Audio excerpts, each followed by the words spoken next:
the lion who wanted to love. Deep in the African heartland, way out on the hot sunny plains, there lived a small lion who didn't fit in, and Leo was this lion's name. Now lions are usually fierce, and lions are meant to be strong. But Leo just wanted to love everybody and play with his friends all day long. "You worry me, Leo, my darling," his mum started saying one day. "You'll never survive in the animal world if you don't learn to hunt for your prey." "But Mummy," said Leo, bewildered, "I don't think I quite understand. I'm sure there are plenty of lions that hunt who could kill all the beasts in the land. And besides, when I'm close to a zebra, a funny thought goes through my head. Instead of deciding to bite through his skin, I'd much rather hug him instead." "I have spoken," said Leo's mum sternly. "It's up to you now to decide, but if you insist you're not going to hunt, there's no place for you in our pride."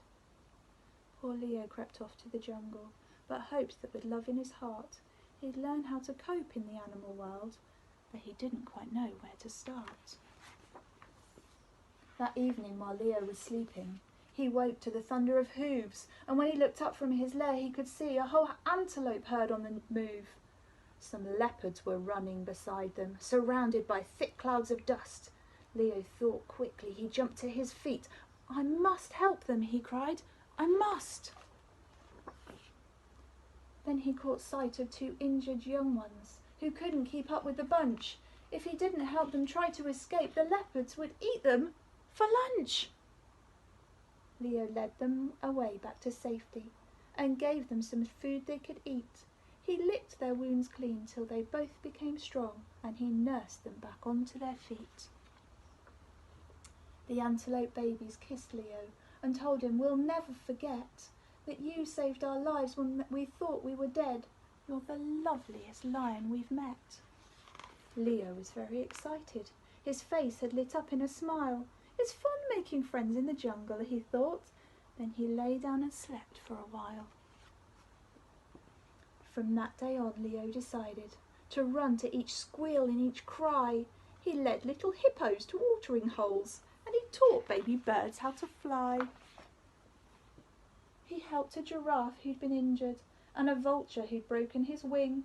And even though all of his friends gave him food, he never once asked for a thing. Then one day, beside a wide river, Leo heard a small animal scream. He ran to the banks and caught sight of a cheetah being swept very quickly downstream. "Please help!" cried the cheetah in panic.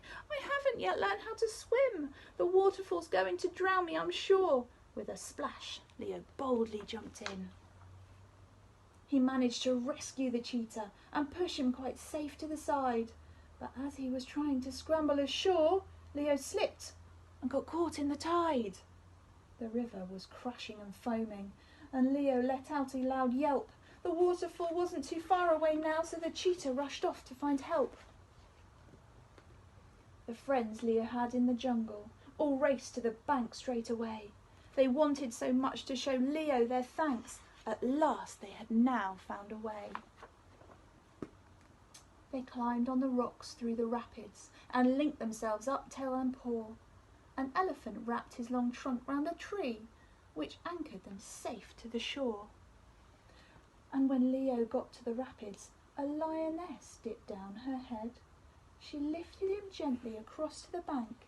"You're safe, Leo darling," she said. "My son, you're a brave little lion," she spoke in her humblest tone.